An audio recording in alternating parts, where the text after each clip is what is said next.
NLM आणि HIDF. तर ह्या स्कीम मी या ठिकाणी सांगण्याचा प्रयत्न करणार आहे.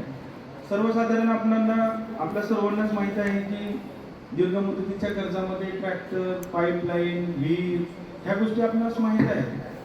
परंतु काही स्टेट बँकेने असे काही स्कीम आणलेल्या आहेत आपल्यासाठी. त्या स्कीममध्ये जो शेतकरी आहे तो पिकवतो, तर ते पिकवल्यापासून म्हणजे प्रोड्युसर टू प्रोसेसर बनण्यासाठीच्या ज्या काही स्कीम आहेत,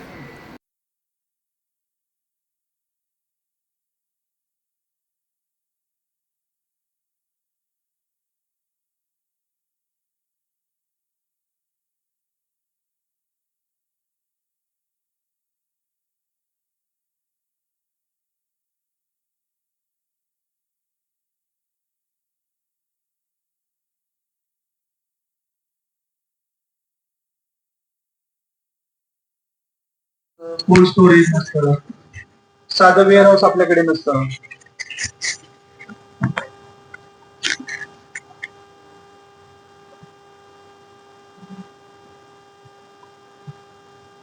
wear house, cold storage, infrastructure development ह्यासाठी ऍग्रिकल्चरल इन्फ्रास्ट्रक्चर फंड ह्या स्कीमच्या अंतर्गत आपण या ठिकाणी लोन देत असतो. हे लोन देत असताना जे लोक नियमित जे आपण करत असतो म्हणजे ट्रॅडिशनल ऍग्रिकल्चर सोडून थोडस पुढे जाऊन आपण बिझनेस पर्पज साठी आपण ज्यावेळेस लोन करतो त्यासाठी या स्कीमचा आपल्याला फायदा होतो. त्यामध्ये आपण एक असं उदाहरण घेऊया की समजा डेअरीचं युनिट आहे. काय करतो आपण, दूध काढतो आणि विकून टाकतो. परंतु बँक काय म्हणते की तुम्ही त्यावरती स्वतः तुम्ही प्रक्रिया करा. त्या दुधापासून तुम्ही खवा बनवा, बाय प्रोडक्ट्स बनवा, पनीर बनवा, जे काय बनवायचं आहे दुधापासून जे काय आपल्याला खाण्यायोग्य पदार्थ बनवता येतील. म्हणजेच काय की त्यावरती आपण प्रक्रिया करून जे प्रोडक्ट आपण विकतो त्यामध्ये शेतकऱ्याचा खूप मोठा फायदा आहे. परंतु आपल्याकडे ह्या गोष्टी केल्या जात नाहीत आणि ते करण्यासाठी स्टेट बँकेकडनं वेगवेगळ्या स्कीमच्या माध्यमातून कर्ज उपलब्ध आहे. ज्यावेळेस आपण दूध डेअरीचं उदाहरण घेतलं तर डेअरीपासून पनीर बनवण्यासाठी आपण लोन देतो, खवा बनवण्यासाठी देतो, त्याचे बाय प्रोडक्ट बनवण्यासाठी देतो, लस्सी आहे, आईस्क्रीम आहे, सर्व प्रोडक्ट जे की खाण्यायोग्य आहेत ते बनवण्यासाठी आपण ऍग्रिकल्चर इन्फ्रास्ट्रक्चर फंड मध्ये लोन मिळत असतं. तर या स्कीम मध्ये कर्जाचा जो इंटरेस्ट रेट आहे, व्याजाचा दर आहे 9%. जर आपण रेग्युलर परतफेड केली तर त्यामध्ये तुम्हाला 3% वापस येतात. मी सांगितल्याप्रमाणे समजा कोणाला कोल्ड स्टोरेज बांधायचं आहे किंवा पॅक हाऊस करायचा आहे, फ्रूट ज्यांनी कोणी फळबाग लागवड करतात तर त्यामध्ये रायपनिंग चेंबर त्यांना बनवायचं आहे, ते सुद्धा या स्कीम मध्ये आपण करू शकतो. त्यानंतर primary processing centres, cleaning, drying, sorting आणि ग्रेडिंग. म्हणजे हे जे आपण सोयाबीन काढलं तर डायरेक्ट आपण आड्या दुकानला विकून टाकतो. जो काही नफा आपल्याला भेटला पाहिजे शेतकरी म्हणून तो आपल्याला भेटत नाही. तर ते करण्यासाठी आपण सोयाबीन काढलेलं आहे समजा, त्याचं सॉर्टिंग करायचं आहे, ग्रेडिंग करायचं आहे, पॅकेजिंग करायचं आहे, तर आपल्या स्वतःचा ओन ब्रँड आपण तयार करायचा आणि मग विकायचं.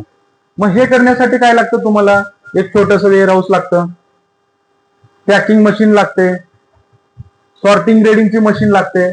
तर हे घेण्यासाठी सुद्धा आपल्याकडे स्टेट बँकेकडनं कर्ज मिळत असतं.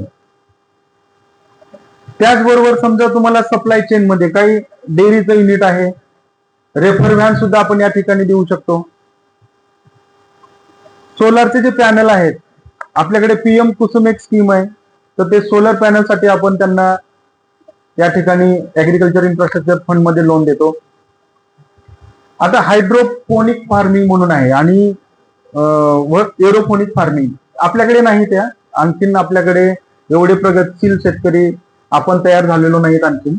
हायड्रोपोनिक म्हणजे काय की विदाऊट सॉइल, विदाऊट जमीन, मातीचा अजिबात इन्व्हॉल्वमेंट नसताना जे पीक आपण ग्रो करतो त्याला हायड्रोपोनिक म्हणतात. तर ते त्यासाठी सुद्धा आपण या ठिकाणी लोन देतो. मशरूम कल्टिवेशन, ज्यांना कोणाला मशरूम करायचं आहे तर ऍग्रिकल्चर इन्फ्रास्ट्रक्चर फंड मध्ये मशरूम साठी आपण लोन देतो. पॉली हाऊसला आपण लोन देतो, ग्रीन हाऊसला लोन देतो. पॉली हाऊस आपण करतो साधारणतः, पॉली हाऊस परळीमध्ये आम्ही दिलेले आहेत.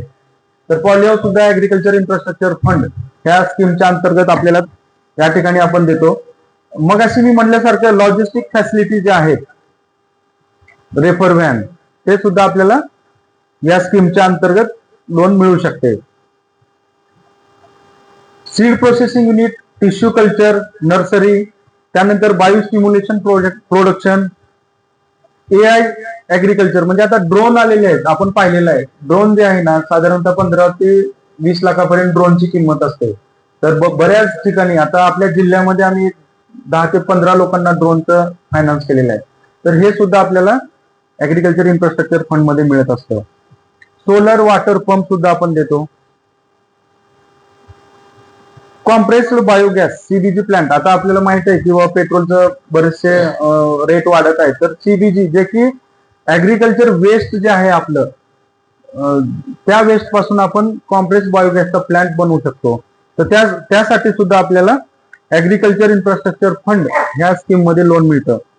तर मग ह्या लोन कोणाला कोणाला भेटू शकतं? तर इंडिव्हिज्युअल फार्मर असेल, एकटा शेतकरी असेल, त्यांनाही लोन मिळतं. शेतकऱ्यांचा ग्रुप असेल, जे की फार्मर्स प्रोड्युसर कंपनी आपण म्हणतो, तर त्यांनाही लोन मिळतं. ऍग्रिकल्चर एंटरप्रेन्युअर्स आहेत, ऍग्रिकल्चर बिझनेस करणारे जे लोक आहेत, त्यामध्ये इंडिव्हिज्युअल असेल, मिलर असेल, एक्सपोर्टर्स असतील, फूड प्रोसेसिंग युनिट असतील, स्टोरेज प्रोव्हायडर्स असतील, ज्यांच्याकडे कोल्ड स्टोरेज आहे परंतु ते लोकांना प्रोव्हाइड करतात, रेंटनी त्यांच्याकडे शेतकऱ्यांचा माल ठेवतात, ते सुद्धा यामध्ये भाग घेऊ शकतात आणि त्यांना लोन मिळू शकतं. स्टेट एजन्सीमध्ये agriculture produce and marketing committees, APMC जे आहेत, APMC ला सुद्धा ऍग्रिकल्चर इन्फ्रास्ट्रक्चर फंड मध्ये आपण लोन देतो. तर याची प्रोसेस फ्लो कसा आहे मी तुम्हाला सांगतो. सेंट्रल गव्हर्नमेंटची ऍग्रिकल्चर इन्फ्रास्ट्रक्चर फंडची वेबसाईट आहे. त्या वेबसाईट वरती आपण अप्लिकेशन करायचं आहे आणि PMO ऑफिस जे आहे ते विदिन 48 आवर्स तुमचा प्रोजेक्ट जो आहे तो जर ऍग्री इन्फ्रास्ट्रक्चर फंडच्या SOP प्रमाणे, नियमाप्रमाणे व्हॅलिड असेल तर 48 आवर्सच्या आतमध्ये त्याचं अप्रुव्हल मिळतं. आणि अप्रुव्हल मिळाल्याच्या नंतर तुम्ही जो अप्लाय करत असताना ज्या बँकेचा अकाउंट नंबर किंवा IFSC कोड टाकलेला आहे, तर त्या बँकेच्या बँक लॉग इनला ते पोर्टल तुमचं प्रपोजल वर्ग केलं जातं आणि तिथून मग रिस्पेक्टिव्ह ब्रांच लॉग इन करून तुम्हाला कॉन्टॅक्ट करते, किंवा तुम्ही अप्लाय केले तर तुम्ही पण ब्रांचेसला कॉन्टॅक्ट करून मग त्याच्यानंतर तुम्हाला लोनची प्रक्रिया चालू होते. म्हणजे प्रोसेस फ्लो असा आहे. आणि त्याचबरोबर दुसरं सांगायचं झालं तर AIF स्कीम मध्ये आपल्याला CMEGP फायदा घेता येतो, PMFME फायदा घेता येतो. म्हणजे समजा तुम्ही PMFME मध्ये मिल्क प्रोसेसिंग युनिट अप्लाय केलेलं आहे, तिथे 35% तुम्हाला सबसिडी मिळेल. तेच प्रपोजल तुम्हाला ऍग्री इन्फ्रास्ट्रक्चर फंड मध्ये पण अप्लाय करता येतं. पूर्ण रिपेमेंट होईपर्यंत तुम्हाला 3% सबवेन्शन त्यामध्ये मिळू शकतं. म्हणजे एक प्रोजेक्ट आहे तर तुम्हाला वेगवेगळ्या स्कीमचा फायदा या ठिकाणी घेता येतो.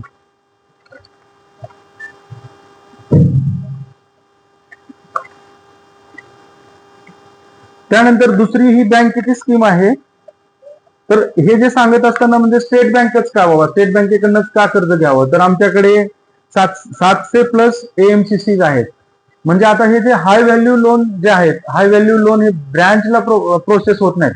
कारण ब्रँच मध्ये तुम्ही सर्वजण पाहिलेलं आहे आणि तुमच्या सर्वांची एकच कंप्लेंट असते की आमच्याकडे आमचं कोणी ऐकून घेत नाही, तुमच्याकडनं लोन आम्हाला मिळत नाही. हे कॉमन कंप्लेंट आहे, स्टेट बँक लोन देत नाही, बरोबर आहे की नाही. तर त्याच्यासाठी काय केलेलं आहे बँकेने की लोनचे प्रोसेसिंग सेंटर वेगळे केलेले आहेत. ब्रँचला लोन मिळणार नाही आता तुम्हाला. ब्रँच मध्ये फक्त तुम्ही जायचंय, तुमचं अप्लिकेशन द्यायचंय, मग तिथले ब्रँच मॅनेजर व्हिजिट करतील आणि ते प्रोसेसिंग सेल जे आहे बँकेचा तिथे ते तुमचं प्रकरण वर्ग करतील. तिथून मग पुन्हा तुमची जी काही प्रक्रिया आहे लोनची पुढची प्रोसेस ते AMCC करेल. जसं की आता आपल्या बीड जिल्ह्यामध्ये 2 AMCC आहेत, एक अंबाजोगाईला आहे आणि एक बीडला आहे. पूर्ण जिल्ह्यामध्ये 55 स्टेट बँकेच्या शाखा आहेत आणि त्या दोन्ही AMCC मध्ये डिवाइड झालेल्या आहेत. तर आपल्यासाठी AMCC अंबाजोगाई आहे. हे जे हाय व्हॅल्यू प्रपोजल आहेत, हे हाय व्हॅल्यू प्रपोजलचं मार्गदर्शन करण्यासाठी प्रत्येक जिल्ह्यामध्ये स्टेट बँकेचा एक रिलेशनशिप मॅनेजर बँकेने एक नवीन पोस्ट क्रिएट केलेली आहे, जे की बिझनेस करणारे प्रोग्रेसिव्ह फार्मर्स आहेत, परंतु त्यांना ब्रँचला गेल्याच्या नंतर व्यवस्थित सर्व्हिस मिळत नाही किंवा माहिती मिळत नाही. तर त्याच्यासाठी एक डेडिकेटेड पर्सन बँकेने नेमलेला आहे प्रत्येक जिल्ह्यामध्ये आहे आणि आपल्या जिल्ह्यासाठी मी आहे Manoj Kumar Suryavanshi, relationship manager.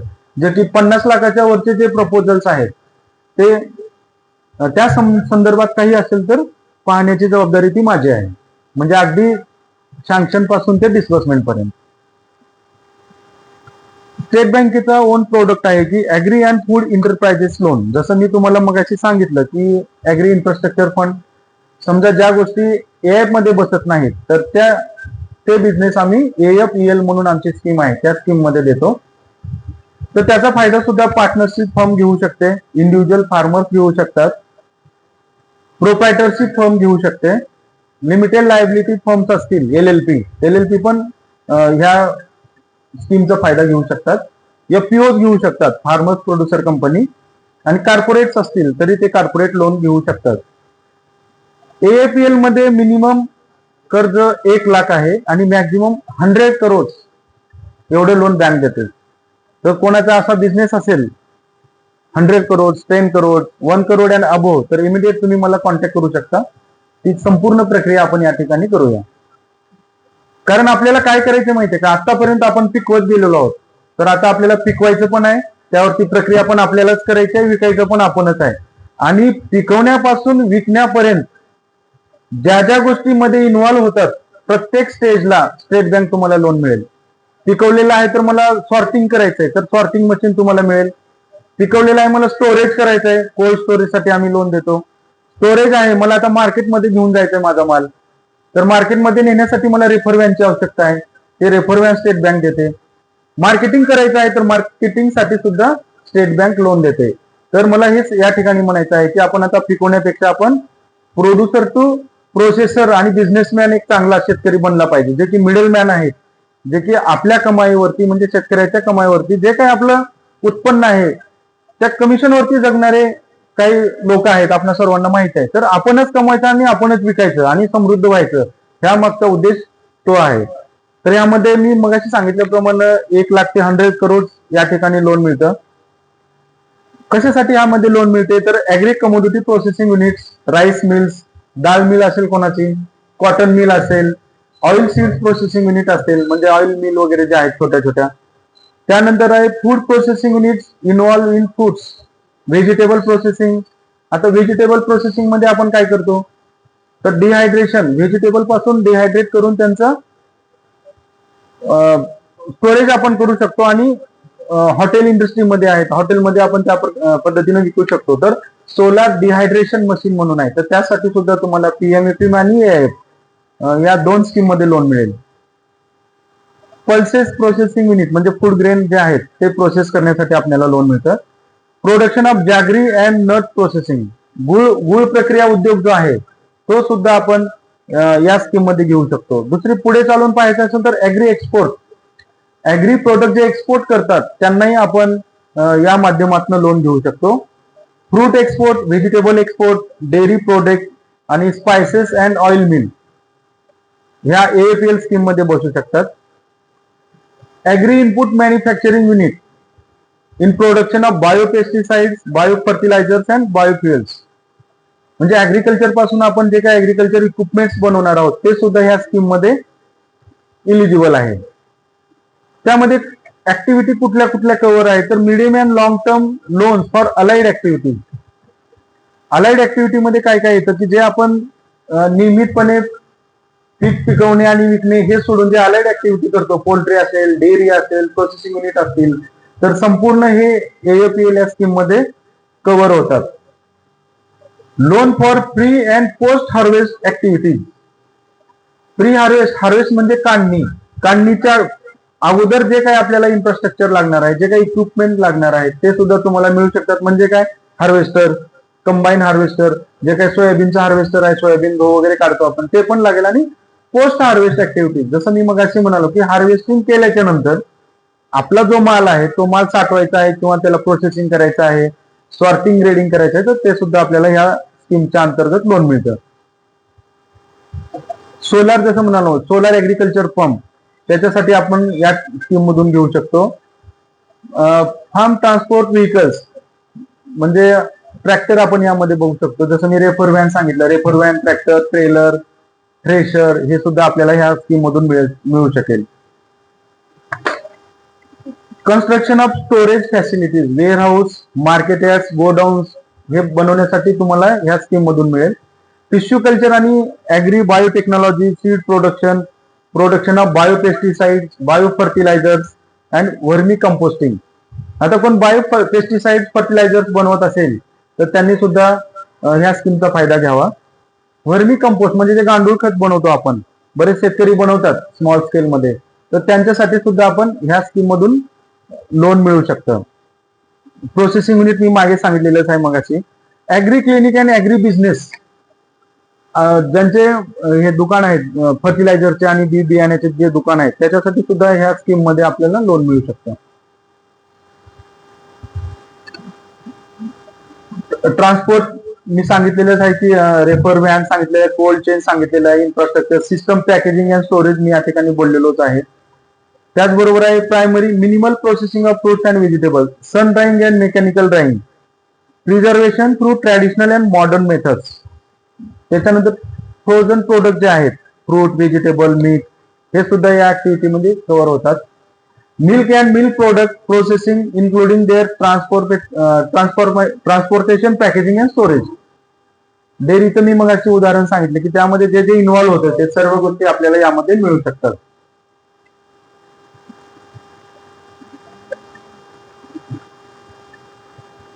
बिव्हरेज production म्हणजे ज्यूस, स्पॅट, कॉर्डियल जे काय आपण बनवतो त्याच्यासाठी मिळेल. कॉफी वगैरे जे आहे, आता कॉफी आपल्या भागामध्ये नाही.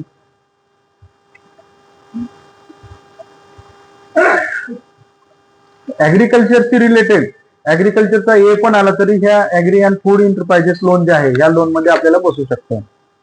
तर यामध्ये 50 लाखापर्यंत जो बँकेचा EBLR आहे 7.90 प्लस 2%, म्हणजे तुमचं CRE रेटिंग प्रमाणे 50 लाखापर्यंत तुम्हाला 9.70% लोन मिळेल आणि 50च्या वरती जे आहे ते CRA रेटिंग प्रमाणे लोन मिळत असतं.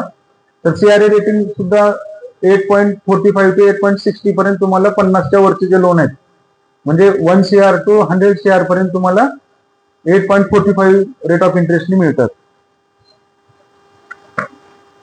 आणि ह्यामध्ये कॅश क्रेडिट पण मिळतं, टर्म लोन पण मिळतं. मी मगाशी जसं सांगितलं की दोन गोष्टी आहेत, एक कॅश क्रेडिट आहे आणि एक टर्म लोन आहे. दीर्घ मुदतीचं कर्ज टर्म लोन ते मिळतं. कॅश क्रेडिट जे काय आपला बिझनेस आहे, जे आपण प्रक्रिया करत आहोत त्या बिझनेसवरती, ती प्रक्रिया करत असताना वर्किंग कॅपिटल जे आपल्याला लागतं, रॉ मटेरियलसाठी आहे, ट्रान्सपोर्टसाठी आहे, पॅकेजिंगसाठी आहे, तर ते सुद्धा तुम्हाला ह्या स्कीम मध्ये मिळून जाईल.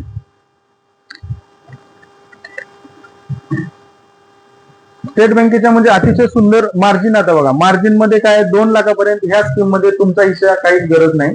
आणि 2 लाखाच्या पुढे जे आहे 25 लाखापर्यंत 10% तुमचा हिस्सा राहतो. 25 ते 50 लाख 15% आणि 50 लाखांनी वरती 20% मार्जिन राहते. म्हणजे आपले 1 CR प्लस जर प्रोडक्ट असतील, प्रोजेक्ट असेल तर 20% तुम्हाला मार्जिन द्यावे लागेल. आता सगळ्यात महत्वाचा मुद्दा येतो की कोलॅटरल सिक्युरिटी. सिक्युरिटी काय घेते बँक? तर सिक्युरिटीमध्ये 2 प्रकार असतात, प्रायमरी सिक्युरिटी आणि कोलॅटरल सिक्युरिटी. प्रायमरी सिक्युरिटीमध्ये काय होतं की बँकेने जे तुम्हाला लोन दिले मशीन परचेससाठी किंवा कन्स्ट्रक्शनसाठी, त्या मशिनीवरती किंवा मशिनरीवरती बँकेचा चार्ज असतो. ही झाली प्रायमरी सिक्युरिटी.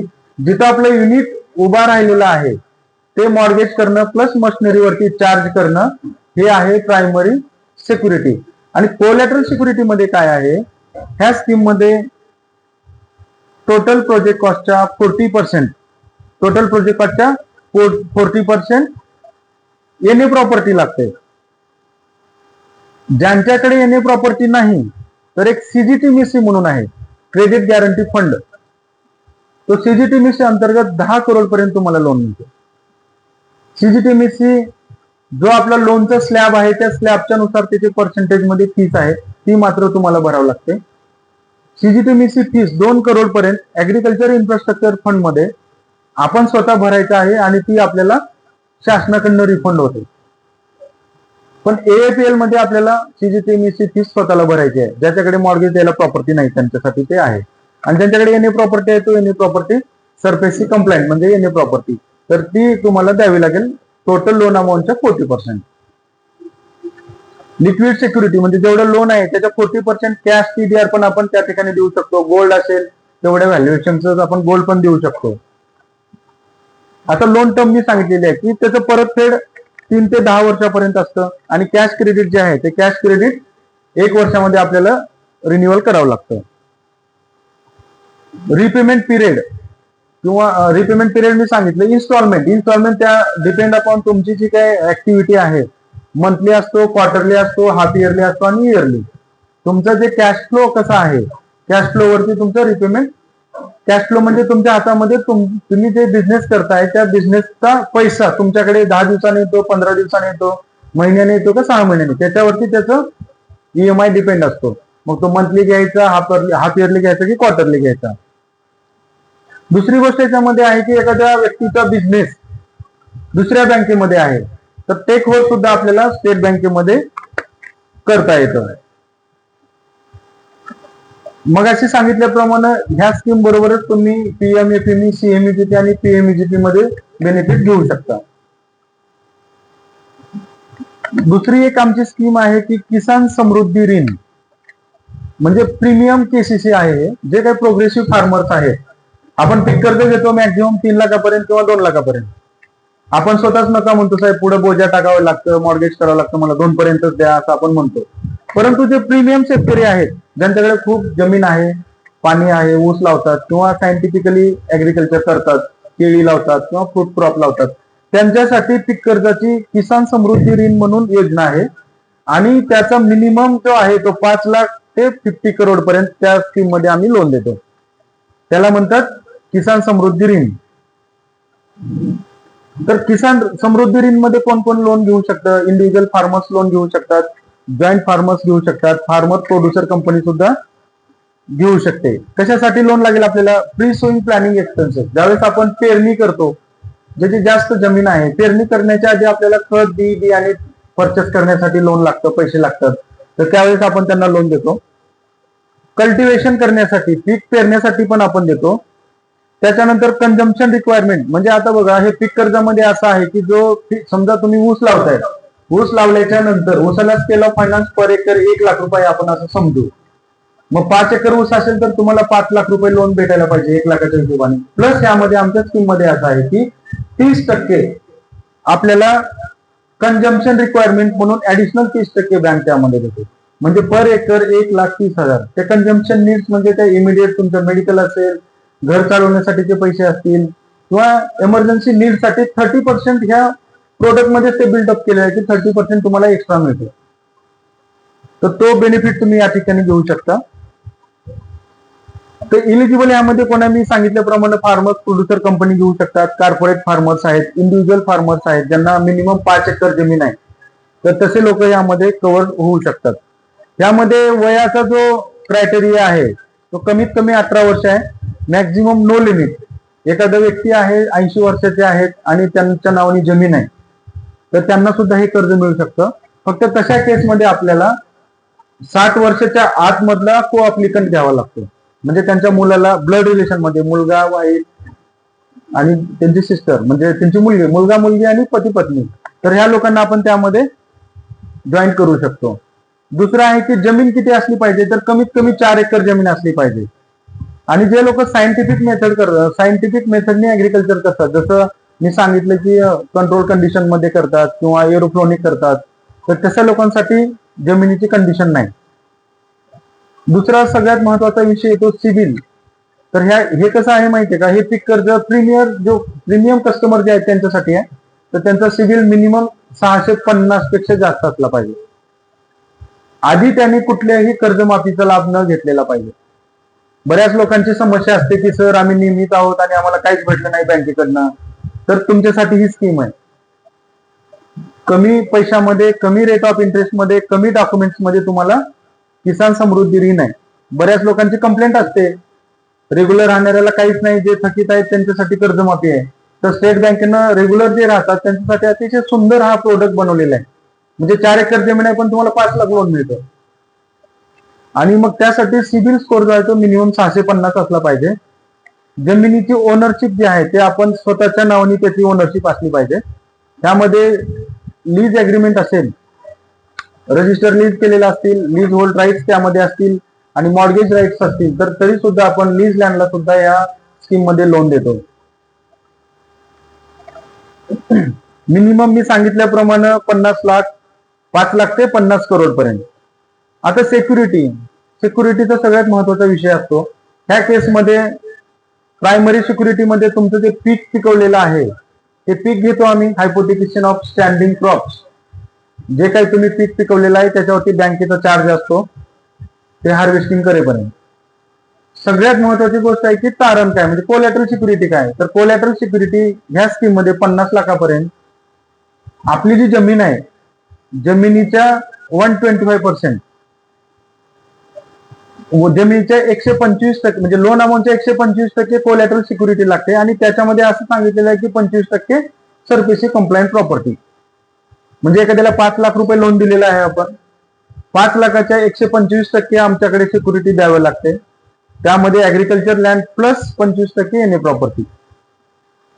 पण बँकेने मग ज्यावेळेस हा प्रोडक्ट डिझाईन झाला त्यावेळेस आम्ही बँकेला रिप्रेझेंट केलं सर, आमच्या वरच्या हेड ऑफिसला, की शेतकरी आहेत आणि शेतकऱ्यांकडे एनए प्रॉपर्टी नाही. मग काय करायचं. तर मग त्याच्यामध्ये मॉडिफिकेशन होऊन लास्ट इयरला सर्क्युलर आलेला आहे की 200%, 5 लाख आहे लोन दिलेला आहे पण जमिनीची व्हॅल्यू 10 लाख आहे तरी त्याला लोन मिळेल, तिथे एनए प्रॉपर्टीची गरज नाही. एखाद्या व्यक्तीला 10 लाख रुपये लोन दिलेला आहे, निश्चितच 10 लाखासाठी 10 एकर जमीन त्यांच्याकडे आहे आणि जमिनीचं 10 एकर जमिनीचं 20 लाख व्हॅल्युएशन होतच आपल्याकडे. तसं पाहिलं तर मार्केट व्हॅल्यू आज 1 एकरची 20 लाख आहे. तर 200%, 200% ऑफ द लोन अमाऊंट जर त्यांची कोलॅटरल सिक्युरिटी असेल तशाही लोकांना आपण या किसान समृद्धी ऋण मध्ये लोन देऊ शकतो. आणि हे सांगत असताना मला म्हणजे सांगायला आवडेल की खूप लोकांना आम्ही हे केएसआर लोन दिलेले आहे. इव्हन परळीमध्ये बऱ्याच लोकांनी आमच्या दोन्ही शाखेकडनं याचा बेनिफिट घेतलेला आहे आणि ते रेग्युलर पण आहेत, नियमितपणे ते रिन्युअल करतात. तुम्हाला व्याजच भरायचं आहे, पुन्हा 10% त्यामध्ये वाढवून मिळतात, कुठलेही पेपर न देता, कुठलेही डॉक्युमेंट चेंज न करता. रेट ऑफ इंटरेस्ट अतिशय कमी आहे. पण एक गोष्ट यामध्ये आहे की ह्या पीक कर्जाला तुम्हाला कर्जमाफी वगैरे भेटणार नाही. हे मिनिमम याचं 5 लाख रुपये आहे आणि मॅक्झिमम 50 करोड पर्यंत लोन आहे. त्याचं रिव्ह्यू रिन्युअल जे आहे ते रिव्ह्यू रिन्युअल इयरली करायचं आहे. जसं पीक कर्ज करतो तसं रिव्ह्यू रिन्युअल करायचं आहे आपल्याला. रिन्युअल करत असताना तुम्हाला मागच्या वर्षी जे तुम्ही मॅक्झिमम ड्रॉवल लिमिट जे एमडीएल उचललेली आहे त्याच्यात 10% तुम्हाला वाढीव मिळतात. त्यानंतर आणखीन एक स्कीम आहे की पीएमएफएमई, बऱ्याच लोकांना माहित असेल, प्रधानमंत्री formalisation of micro food processing enterprises. अतिशय छान स्कीम आहे. जसं एएफ आहे तशीच हे पीएमएफएमई आहे. तर पीएमएफएमई तुम्हाला याच्यामध्ये महत्वाची गोष्ट सांगायची आहे की पीएमएफएमई 30 सप्टेंबर पर्यंतच व्हॅलिड आहे.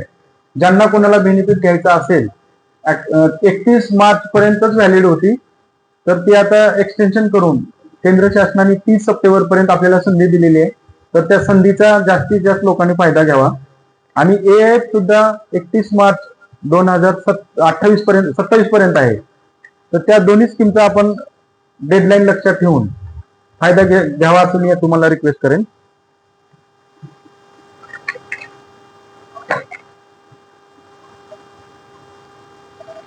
पीएमएफएमई मध्ये थोडक्यात तुम्हाला मी सांगतो की तुम्ही मिल्क प्रोसेसिंग युनिट, मसाला उद्योग, रेडी टू ईट खाण्यायोग्य पदार्थ तयार करण्यासाठी जे काय तुम्हाला प्रक्रिया लागेल, मग आवळ्याचं लोणचं असेल, मुरंबा असेल किंवा मसाले असतील, टोमॅटो केचप असेल, बनाना चिप्स असतील, मशरूम सुद्धा यामध्ये ऍड होतं.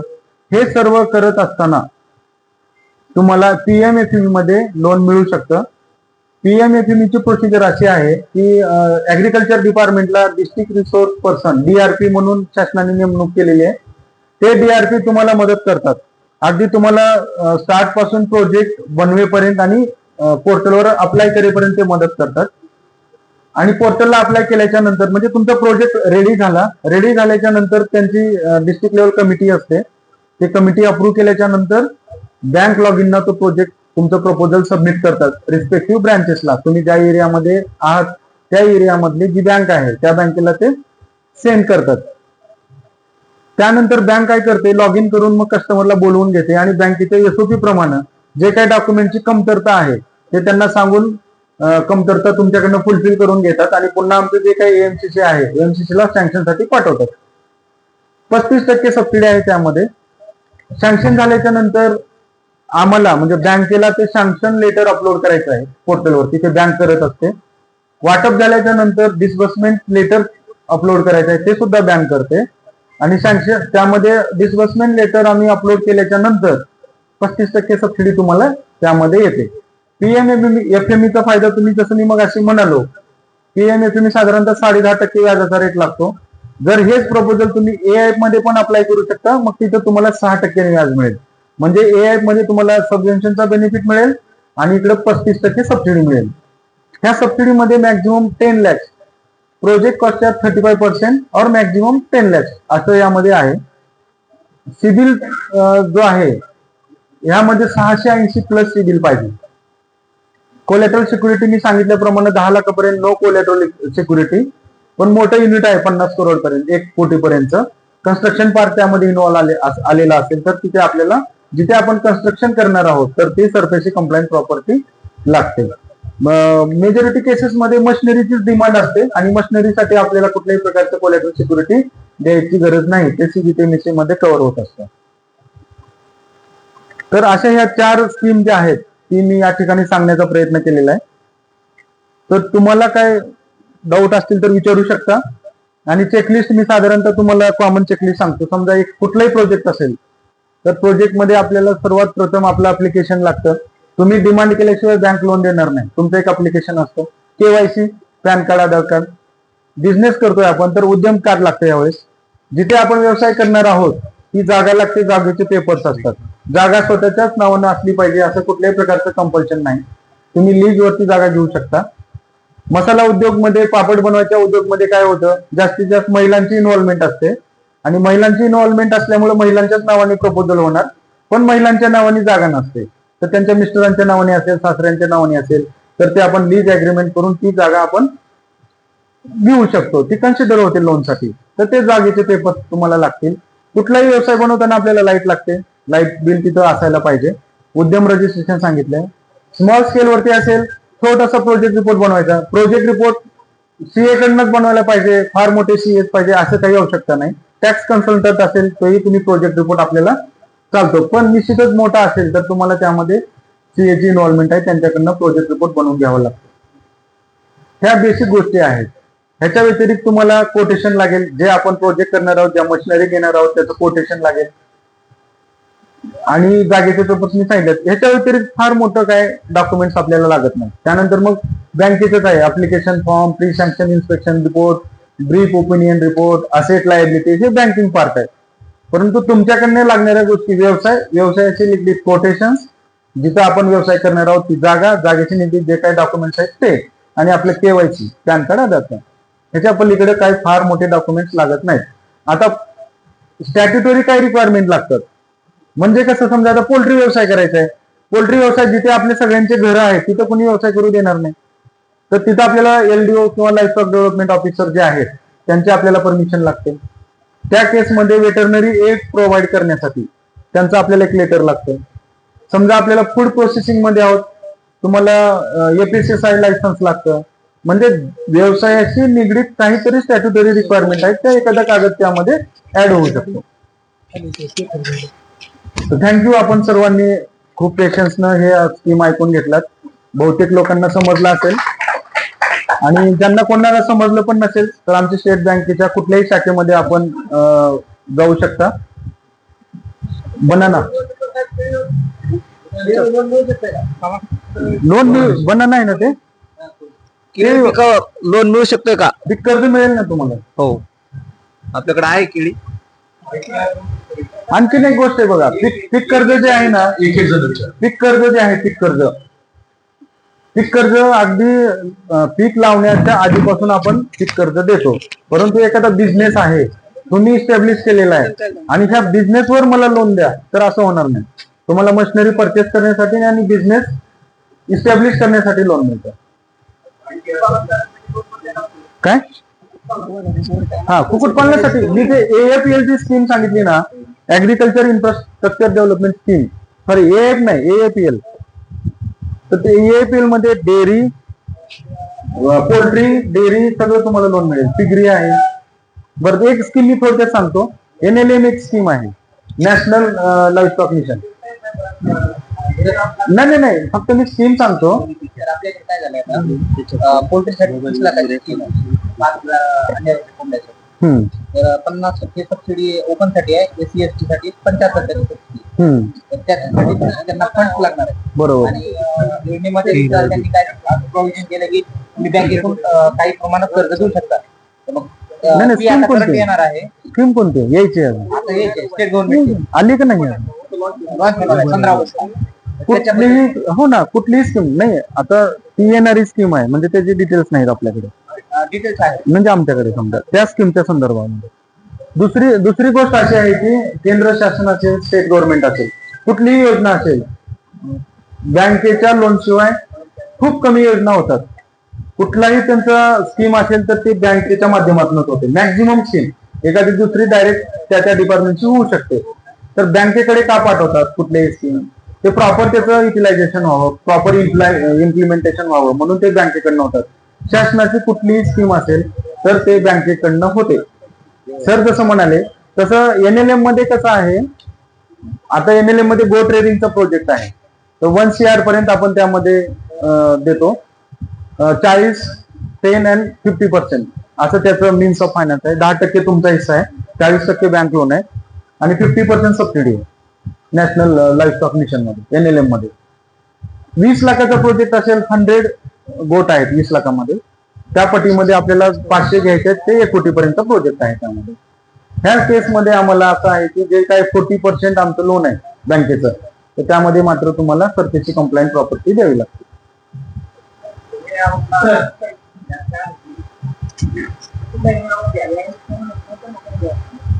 आता ठीक आहे, NA बाबतीमध्ये मी तुम्हाला क्लिअर करतो. हे सगळ्या स्कीमसाठी लागू होईल. NA हे आधी कंपल्सरी होता. मला वाटते 2 वर्ष झाले साधारणतः एक GR आलेला आहे. NA ची गरज नाही आता. पण त्या GR मध्ये असं लिहिलेलं आहे की जिथे कुठं मला कन्स्ट्रक्शन करायचं आहे, टाउन प्लॅनरची परमिशन लागते. सँक्शन लेआउट डिमार्केटेड प्रॉपर्टी तुमची पाहिजे, NA ची गरज नाही. ठीक आहे,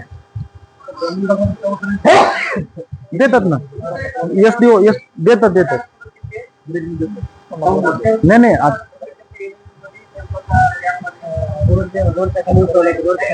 नाही सर, आता एक स्कीम केली आपण घाटनांदूरला, त्यांचं मिळालेलं आहे. अंबाजोगाई ऑफिस मधून मिळालेलं. आता ते पुढे वरच्या ऑफिसला गेले.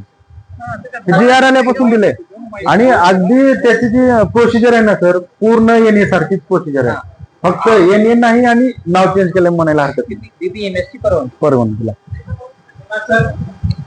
एक प्रश्न आहे, आपण जर आपला फिक्स कर्ज घेतलेले इंडिया बँकेचं, आपलं सिबिल चांगलं आहे, तर आपल्याला कुक्कुटपालन करण्यासाठी कर्ज घ्यायचं म्हणजे काही अडचण येईल का?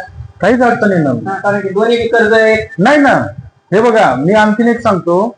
तुमच्याकडे 10 कर्ज असू द्या, रेग्युलर पाहिजे फक्त. वेगवेगळ्या स्कीमचा फायदा घेऊ शकता तुम्ही. एक कर्ज रेग्युलर आहे, तुम्ही दुसरे 3-4 कर्ज मागा, तुम्हाला मिळणार.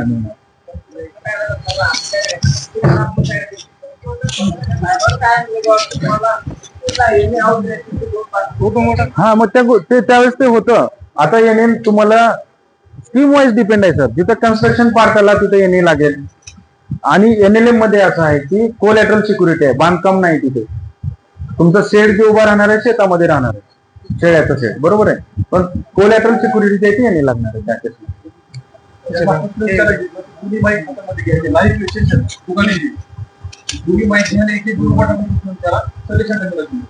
PMEGP चं पोर्टल आता सध्या चालू आहे का सर?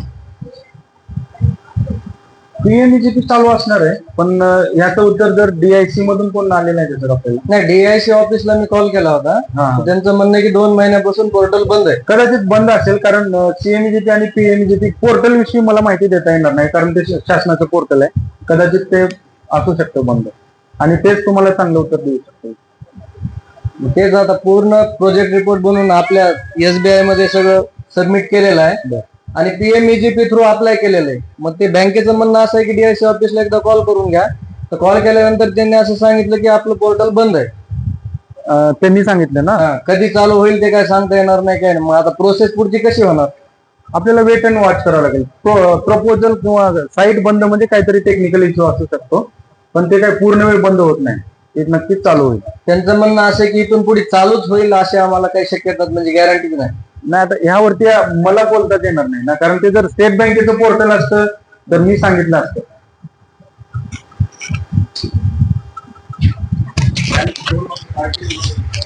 ITR डिपेंड अपॉन तुमचा बिझनेस जो आहे ना त्याच्यावरती आहे. नाही, हे पूर्णपणे चुकीचं आहे. विदाऊट ITR आपण लोन देतो सर. ज्या काही समजा तुमचा एखादा व्यवसाय आहे सर, आधीपासून आहे, गेल्या 2 वर्षापासून, त्या केसमध्ये तुम्हाला एक्सपान्शन करायचंय, तर तुम्हाला मागच्या 2-3 वर्षाचा बिझनेस असेल तर त्याचे ITR तुम्ही भरतात आणि ते तुम्ही सबमिट करा. नवीन केस असेल ITRची आवश्यकता नाही. हॅलो सर, जर शेती आपल्या नाव नसेल, आई वडिलाची असेल तर जमतंय का? माझ्या नावावर आता मला घ्यायचंय. कोणतं लोन घेणार आहे तुम्ही? लोन कुठलं घेणार आहे? SBI समजा. नाही, कुठलं लोन? वेगवेगळे तुम्ही प्रकार सांगितले 4, त्यामध्ये कुक्कुटपालनामध्ये आई वडिलांच्या नावानं करू शकतो आपण. मी मगाशी सांगितल्याप्रमाणे आई वडिलांचं वय जास्त असेल तर तुम्ही जॉईन करून करू शकतो. जॉईन करून चालेल? बिलकुल ठीक.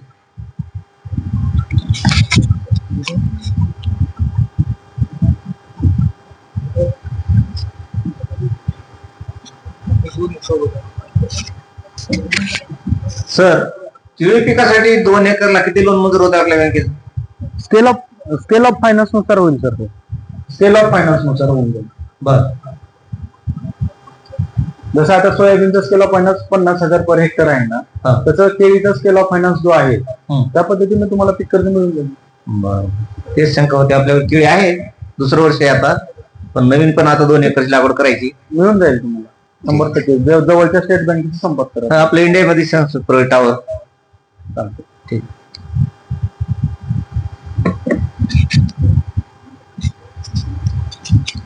सर नमस्ते. नमस्ते सर, बोला.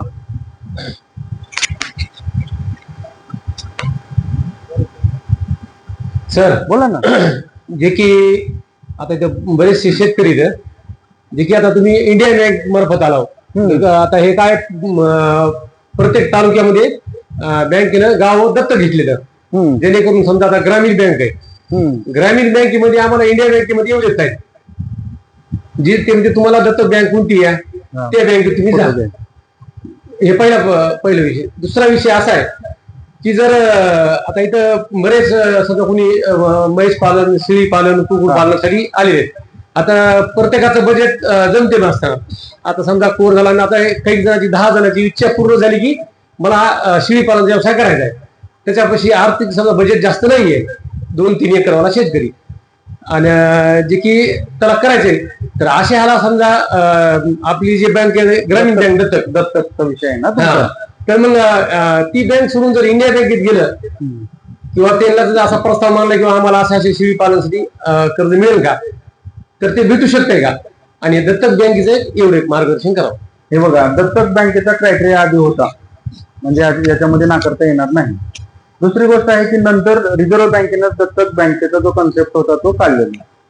तर ह्या केसमध्ये असं आमच्या बँकेच्या गाईडलाईन्स अशा आहेत की जी नॉर्मल बँक आहे, नॉर्मल ब्रँच, जिथे ऍग्री बिझनेस कमी आहे खूप, तर त्या ब्रँच पासून 15 किलोमीटर पर्यंत ते गाव असेल, मग ते कुठल्याही बँकेच्या एरियामध्ये असू दे, तर आम्ही लोन देतो. जर प्युअर आमच्याकडे ऍग्रिकल्चर कमर्शियल बँक असेल, म्हणजे मेजॉरिटी बिझनेस हा ऍग्रिकल्चर असेल, तर त्या केसमध्ये 25 किलोमीटर पर्यंत आम्ही लोन देतो. Hello sir. ठीक आहे सर, NLM फाईलसाठी आपल्याला मॅन्डेट द्यावं लागतंय बँकेकडनं. बँकेकडून मॅन्डेटच मिळत नाही बऱ्याच शेतकऱ्याला. असं मॅन्डेट फॉर्म फाईल पुढे जात नाही. नवीन आता बंद आहे वाटतं ना, नवीन अप्लाय करणं. हा, नाही, तसं होणार नाही सर. मॅन्डेट म्हणजे कसं आहे की तुम्ही अप्लाय करण्याच्या आधी एक लेटर द्यायचं असतं, तेच म्हणताय ना तुम्ही. लेटर आपल्याकडे द्यावं. पण आता अपलोड करायला साईटच चालू नाही ना. नाही, लेटरच काही मिळत नाही आपल्याकडनं. लेटर मिळेल सर, आम्ही दिलेले आहेत ना. मग चालतंय, मग काय अडचण नाही. काहीच अडचण नाही. काय करते ते बँकच्या केसमध्ये व्हिजिट करते, तुमचं सिबिल चेक करते, आणि मग व्हिजिट झाल्याच्या नंतर तुम्हाला एक प्रिन्सिपल सँक्शन लेटर देते, टर्म्स अँड कंडिशन्स टाकून की असं तुम्ही अप्लाय केलेलं आहे NLM अंतर्गत ह्या व्यवसायासाठी, आमच्या ह्या कंडिशन आहेत, ह्या कंडिशन फुलफिल केल्याच्या नंतर आम्ही तुम्हाला लोन देण्यास तयार आहोत, असं आम्ही लेटर देतो. ठीक आहे. तर आणि येणे आदत त्यामध्ये येणे असलं पाहिजे आपल्याकडे, असं की येणे तर शेतीचं येणे होत नाही सध्याच्यात. नाही, जिथे आपण व्यवसाय करणार आहोत ना, हा, गोटा किंवा शेळीचं शेड जिथं बांधणार आहोत, हा. ती येण्याची गरज नाही आपल्याला. मग तेवढंच पाहिजे. येण्यासाठी बी अडचण येते पण. जिथे व्यवसाय करणार आहोत तिथे नाही आपल्याला चालत, येण्याची आवश्यकता नाही. मग चालतंय. कोलॅटरल सिक्युरिटी मध्ये आपल्याला येणे लागतो, पण जिथं तुम्ही बांधणार आहात शेड हा. तिथं गरज नाही. तुमची ओन शेती पाहिजे, स्वतःची नसेल तर आई वडिलांच्या नावाने पाहिजे, किंवा तुम्ही एखादी लीज पण घेऊ शकता. त्यामध्ये लीज होल्ड राईट्स आणि मॉर्गेज राईट्स असले पाहिजे. हो, ठीक आहे, चालतंय. ओके.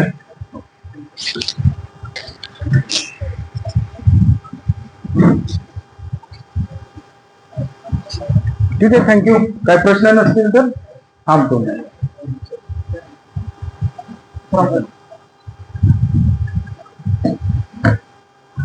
धन्यवाद सर, आपण आमच्या विनंतीला मान देऊ आज या ठिकाणी मार्गदर्शन करायला आलात.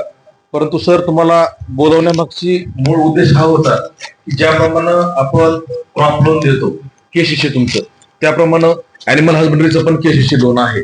तर त्या संदर्भामध्ये आम्हाला तुमच्याकडनं व्यापक मदत हवी आहे. कारण मूलभूत काय आहे सर, की आज जो पशुपालक आहे तो आर्थिक संकटामध्ये आहे.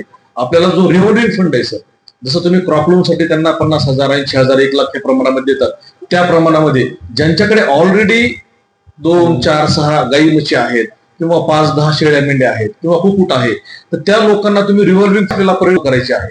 मग त्या अनुषंगाने जर तुम्ही प्रॉमिस दिलं तर ज्या लोकांचं सिबिल छान आहे आणि ज्या लोकांना पुढे गरज आहे अशा लोकांसाठी आपल्याला काय करायचंय, आम्हाला सर केसीच्या माध्यमातून परत एकदा स्ट्रक्चर उभा करायचंय. ह्याच्या 2 गोष्टी होतील सर.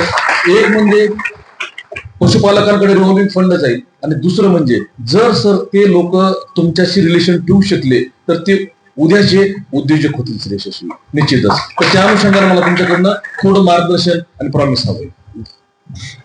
थँक्यू डॉक्टर साहेब. अतिशय महत्वाचा विषय आपण या ठिकाणी सांगितलं, आणि खरं तर ते माझ्याकडनं सांगणं राहून गेलं होतं. तर ते केसीसी अॅनिमल हजबंडरी आणि केसीसी फिशरी ह्या 2 स्कीम आहेत, त्या बँकेकडनं आहेत. हे फक्त नाव चेंज आहे आणि ते पीक कर्जच आहे, पीक कर्ज सारखेच आहे. आपल्याकडे अॅनिमल असतील, एक असेल, गाय असेल, म्हैस असेल किंवा काही अॅनिमल असतील, त्या अॅनिमलच्या संख्येप्रमाणे स्केल ऑफ फायनान्स आहे त्यामध्ये, आणि कसल्याही प्रकारची अडचण नाही त्यामध्ये. फक्त तुम्हाला अॅनिमल असणं गरजेचं आहे. त्याच्यासाठी आम्ही पीक कर्ज, केसीसी, अॅनिमल हजबंडरी आणि फिशरी ह्यासाठी आपण देत असतो. तुमच्याकडे फक्त एक गोष्ट करायची आहे, तुमच्या मनामध्ये ही पण शंका यायला नको की माझं आधीचं पीक कर्ज आहे, मला हे भेटेल का नाही. 2 वेगळ्या गोष्टी आहेत. अॅनिमल हजबंडरी हे तुमच्याकडे जे अॅनिमल्स आहेत, गाय असेल, म्हैस असेल किंवा अजून कुठले, त्यांना तुम्ही रेअरिंगसाठी, सांभाळण्यासाठी, त्याचं पालन पोषण करण्यासाठीची ती स्कीम आहे केसीसी अॅनिमल हजबंडरी आणि फिशरी. फिशरीच्या केसमध्ये कसं होतं, एक पॉन्ड असतो, मोठा संस्था असते, त्या संस्थेला फिशरी डिपार्टमेंटनं परमिशन दिलेली असते पॉन्ड चालवण्यासाठी. त्यांचे जेवढे काही सभासद आहेत, संस्थेचे सभासद असतात, ती संस्था त्या सभासदांना इथं मासेमारी करण्यासाठी परमिशन देत असते. तेवढे एक लेटर आम्हाला लागतं फिशरीच्या बाबतीमध्ये. ते मिळाल्याच्या नंतर सुद्धा आमच्याकडे केसीसी फिशरी ही सुद्धा स्कीम आहे, आणि ती तुम्हाला मिळून जाईल. 2 लाखापर्यंत त्याचं लिमिट आहे सर मॅक्झिमम. ह्या संदर्भात तुम्हाला काय अडचण असेल तर सांगू शकता. नॉर्मल पीक कर्ज सारखं आहे. ह्या केसमध्ये समजा तुम्हाला पीक कर्ज आहे तरी पण मिळणार, पीक कर्ज नाही, जमीन नाही, ऐकलं का, जमीन नाही तरी तुम्हाला ते अॅनिमल आहेत त्याच्यावरती तुम्हाला स्केल ऑफ फायनान्स प्रमाणे पीक कर्ज मिळू शकतं. सबवेन्शनची एक ह्यामध्ये गोष्ट आहे की जे शासनाचं 3% सबवेन्शन आहे, दोन्ही मिळून 3 लाखापर्यंत व्हायला पाहिजे. 3 लाखापर्यंत तुम्हाला सबवेन्शन मिळेल, जे की केंद्र शासनाचे आपल्याला प्रत्येक वर्षी इंटरेस्ट सबवेन्शन म्हणून 3% वापस येतात, आणि स्टेट गव्हर्नमेंटचे Panjabrao Deshmukh interest subvention scheme, त्या स्कीमच्या अंतर्गत 2% असं आपल्याला पीक कर्ज 5%नीच पडतं, तर ते वापस येतात. पण तुमचं KCC animal husbandry plus crop loan दोन्ही मिळून 3 लाखापर्यंत तुम्हाला सबवेन्शन मिळेल. 3च्या वरती जो लोन आहे किंवा रक्कम आहे आपली, त्यांना बँकेचा रेट लागेल. ह्या केसमध्ये अॅनिमल आहेत, फक्त आम्हाला एक गोष्ट पाहिजे की हे अॅनिमल तुमचेच आहेत, हे बँकेला खात्री पटली पाहिजे. बऱ्याच केसमध्ये काय होतं, घरामध्ये 4 फाईल करतात, 2 मुलाच्या नावानं आणि आई वडिलाच्या नावानं, आणि ते 4 अॅनिमल आहेत, ते 4 अॅनिमल चौघाला पण दाखवतात. तर तसं व्हायला नाही पाहिजे. 4 जणांचे 4 चोक 16 अॅनिमल आपल्याकडे पाहिजे. कंपल्सरी नाही की त्यांचा इन्शुरन्स असला पाहिजे वगैरे काही गोष्टी कंपल्सरी नाही आहेत. फक्त अॅनिमल बँकेचा अधिकारी इन्स्पेक्शनला आला, अॅनिमल आम्हाला पाहिजे बस. सर ते जे प्रस्ताव आहे ते पशुपालकांनी डायरेक्ट आपल्या ब्रँच मध्ये जमा करायचे का आमच्या मार्फत येऊ दे? दोन्ही गोष्टी चालतील सर. सर तुम्ही जो आता प्रश्न रेज केला काय सर, आमचं NDLM नावाचं पोर्टल आहे, national digital live mission. Already आमचा प्रत्येक जो लाईव्ह स्टॉक आहे त्याच्या कानामध्ये एक एअर टॅग आहे आणि त्याला आम्ही ऑनलाईन रजिस्टर्ड केलेलं आहे. आणि आता कुठल्या पशुपालकाकडे किती पशुधन आहे ह्याचं रजिस्ट्रेशन आहे. मग आम्ही ती NDLMचं सर्टिफिकेट जर दिलं तर तो प्रश्न उद्भवणार नाही कुणाकडे किती पशुधन आहे. चालेल ना सर, काहीच हरकत नाही. म्हणजे आम्ही ऍप्लिकेशन सर्व घेऊ देत सर, काही अडचण नाही येणार ना? हा म्हणजे डिपार्टमेंटनं अप्लिकेशन दिलं तरी अडचण नाही. इंडिव्हिज्युअल कस्टमर बँकेत अप्रोच झाला तरी कसल्याही प्रकारची अडचण नाही. उलट समजा डिपार्टमेंटने दिले तर अधिक आम्हाला सोयीस्कर जाईल की तुम्ही आधी त्याचं कन्फर्मेशन केलं, ते बँकेला अधिक सुरळीत होईल. पण दोन्ही प्रकारे जरी अप्लिकेशन आले तर बँक ऍक्सेप्ट करते. आमच्या मार्फत आम्ही काय करू सर, केसी प्रपोजल जे आहेत सबमिट करू आम्ही. बिलकुल सबमिट Very केलं, wise. काही अडचण नाही. सरांना कोणाला काही प्रश्न विचारायचे का? बिलकुल मिळतंय. केसीसी मध्येच मिळून जाईल तुम्हाला. केळीवर पण मिळेल आणि ह्या अॅनिमल वर. तुम्हाला तुमचं जे केळीची शेती आहे त्या अनुषंगाने तुम्हाला मी बोलणार आहे. आता मी कॉमन एक सांगतो की तुमचं मी मान्य करतो, बरोबर असेल ही गोष्ट. बँकेने आता एक dedicated person, relationship manager rural business अशा ज्या स्कीम आहेत मोठ्या मोठ्या, त्याच्यासाठी एक डेडिकेटेड पर्सन, डेडिकेटेड मॅनेजर बँकेने अपॉइंट केलेला आहे. तर त्यांच्याशी तुम्ही कॉन्टॅक्ट करा. तुम्हाला ह्या गोष्टींनी जाणून आहे की ब्रँचला गेल्याच्या नंतर प्रत्येकाला तिथले मॅनेजर पूर्ण वेळ देऊ शकतील की नाही मला माहित नाही. तुम्ही पाहिलेलं आहे बँकेमध्ये वेगवेगळ्या त्यांना सर्व्हिसेस द्याव्या लागतात. परंतु तुम्हाला काय अडचण आली कुठल्याही हाय व्हॅल्यू प्रपोजल मध्ये माझ्याशी संपर्क करा, मी तुम्हाला मदत करण्यास तयार आहे. खूप खूप खूप खूप धन्यवाद. आपण मनोज सुरवी सरांसाठी एकदा जोरदार टाळ्या वाजवूया. सर कसे फार मदत करतात एनडीएलच्या बाबतीमध्ये. मी सरांना जेव्हा जेव्हा फोन केला प्रपोजलच्या बाबतीत सरांनी आपल्याला मदतच केलेली आहे. आणि आज आपल्याला कालच्या शॉर्ट ड्युरेशन मध्ये सरांना विनंती केल्यास सरांनी येऊन आपलं मार्गदर्शन केलेलं आहे. सरांचा नको. दुसरी गोष्ट जे आपल्याला अॅनिमल हजबंड्री केसेस आहे तर ह्या संदर्भामध्ये तुम्हाला लक्षात आलं जसं आपण क्रॉप लोन घेतो तसंच आपल्याला अॅनिमल हजबंड्रीचं केसीसी लोन लो इंटरेस्ट मध्ये मिळतं. तर तुम्हाला त्या प्रपोजलसाठी तुमचं जे पशुवैद्यकीय दवाखाना आहे, समजा आता उदाहरणार्थ नागापूर आहे, नागापूरच्या अंडर जी गाव आहे त्यांनी काय करायचं, ती जी तुमचे लोन ऍप्लिकेशन आहेत तर तुम्ही ते तयार करायची. म्हणजे बँक जे कागदपत्र सांगेल, बँकेचा फॉर्म असेल, सगळ्या गोष्टी तुम्हाला कागदपत्र पूर्ण करून तुम्ही नागापूर दवाखान्यामध्ये येतात. नागापूर दवाखान्यात ती सगळी प्रपोजल गोळा करून तालुक्याला माझ्या ऑफिसला येतील आणि आम्ही इथून त्या ब्रँचेसला पाठवून देऊ. ह्याचा फायदा काय होईल आपल्याला की समजा एखाद्या बऱ्याचदा काय होतं की पशुपालकांची एक शंका असते की आम्हाला बँकेमध्ये खेट मारणं होत नाही, आम्हाला अडचणी येतात, ज्या कुठले प्रॉब्लेम आहेत म्हणजे कागदपत्राच्या बाबतीमध्ये आमचे अधिकारी तुम्हाला सहकार्य करतील की हा कागद कमी आहे तो तुम्ही पूर्ण करून घ्या आणि कम्प्लीट प्रपोजल आम्ही त्या ब्रँचला देऊ आणि आम्ही आमचे पत्रव्यवहार करून ते लोन प्रपोजल मंजूर करून घेण्यासाठी प्रयत्नशील राहू. फक्त जिनायनली तुम्ही प्रपोजल सबमिट करा. Thank you. Thank you sir. Sir thank you आपल्या सर्वांचं. फक्त बोला सर. नाही, मी एवढेच या ठिकाणी तुम्हाला अश्युअर करू शकतो की तुम्ही कुठलाही व्यवसाय करा, स्टेट बँक ऑफ इंडिया तुमच्या पाठीशी आहे. Thank you sir. थँक्यू.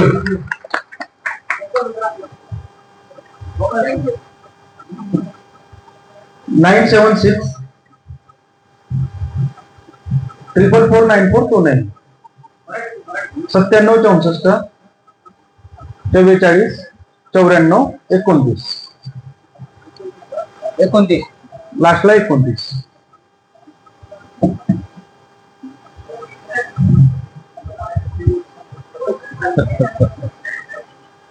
परत सांगू का? परत सांगा. परत 9764 44 94 29. Manoj Kumar Suryavanshi, state bank of India regional office Beed.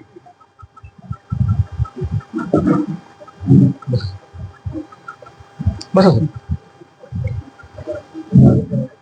आपल्या चालू सत्रामध्येच आपल्या पुढच्या प्रशिक्षणाला मार्गदर्शन करण्यासाठी बीड वरून उपलब्ध झालेले आमचे मित्र